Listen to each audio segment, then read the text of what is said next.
pictures and or videography is not restricted in any way. Feel free. No animals will be harmed in this show. Some people's feelings may be slightly hurt. Get over it. This is an amateur comedic show, and the performer is unpaid. Therefore, the throwing of rotten fruits and vegetables is strictly prohibited. It's showtime in the library. Good evening, ladies and gentlemen. Welcome to the comedy stylings of me. I'm Jay from DC, and I know you've been comedy starved since Lenny, the Benny Hill guy, left the ship. That guy was a pretty funny guy. You know, his routine was stuff like, "Oh, where are you from? France?" Or, "Oh, where are you from? Japan?" I don't know. I don't know what was funny about that, but he gets paid. I don't. Then he went into his ace crackerjack impressions. He did Prince Charles, remember? Yes. More than once, over and over. Prince Charles. Men. I don't know. Then he imitated the captain. Same exact imitation. Men. I don't know. I don't see, you know, what was funny about this guy. You know, I don't know. Some kind of comic genius makes a living from that. Well, but let's talk about ship's captains and the way they speak. Have you noticed that every ship's captain seems to sound like every other ship's captain? No matter where they're from, no matter what cruise line. Good morning, ladies and gentlemen. This is the captain speaking from the bridge. It's like they all went to the same ship captain's school of public speaking. Good morning, it's another sunny day in the Mediterranean, the Caribbean, the Baltic, Panama, Alaska. Today we have degrees of longitude, we have latitude, we have degrees of centigrade, we have degrees of Fahrenheit. The ship is going 20 knots, but the wind is also blowing 20 knots, so we're not going anywhere. We have gone 224 nautical miles, and we got another 270 nice miles till we get where we're going. Yes, indeed, every ship's captain sounds like every other ship's captain. But what you do not want to hear is this. This is the captain speaking from the brig. Because if he's speaking from the brig, he's speaking from the ship's jail. And it means that there's been a mutiny. And that means that that little bingo guy, Richard, is now running the ship. And I don't think, I may have this wrong, but I don't think Richard can keep the ship on a straight course, if you know what I mean. All right, folks, now on to the forbidden topic, the stomach flu. Deck 4, where the doctor's office is now been officially designated the poop deck.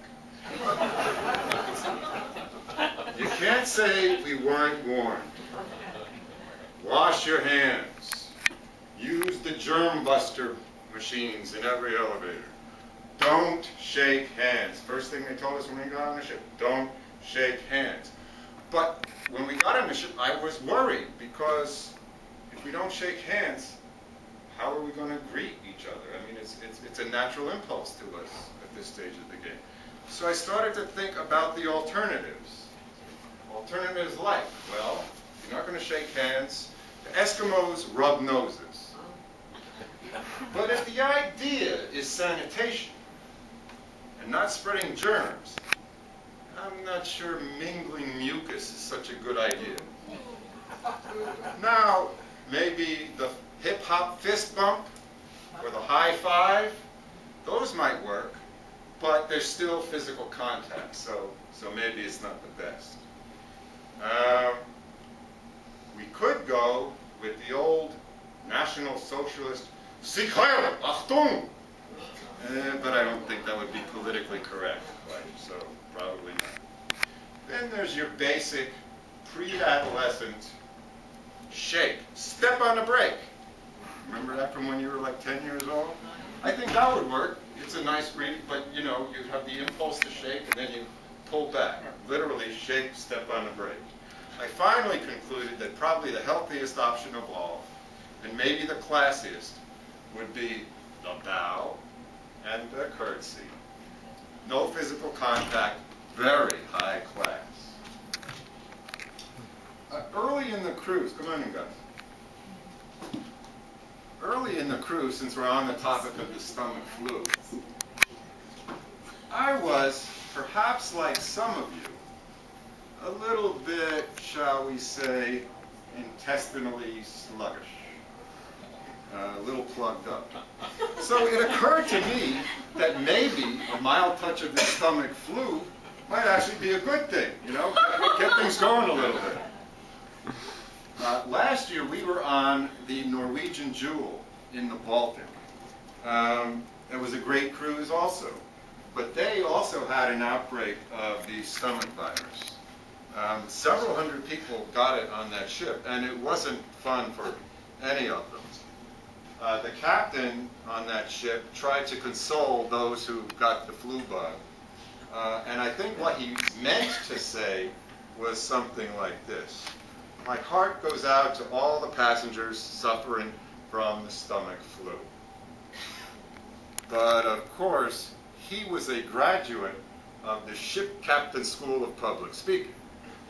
So what he actually said was, to those passengers mit the stomach flu, my insights are pouring out in agony like you. All right, I have a particular pet, well, I probably have more than one pet peeve. One particular one that I have is people on a ship who just stop in the middle of the hallway. And it's mostly older people. Now, well, I know, I've been there. You know, I'm 61, I'm a member of AARP, and I qualify as a senior citizen in many movie theaters. But seriously, folks, just stopping in the middle of a hallway when there are hundreds of people around trying to get through. One old guy was coming out of the Stardust Theater. I mean, he had like 900 people behind him trying to get out. And he decided that was the perfect time, and I guess the only time, to bend down and tie his shoe. I mean, really. All right, another pet peeve.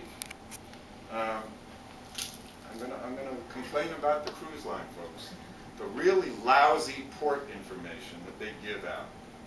I guess they just want you to buy those overpriced excursions.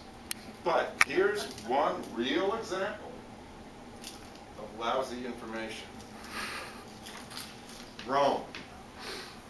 Information about Rome. Right here on the left side. Legend has it that Rome was founded by Romulus in 786 BC.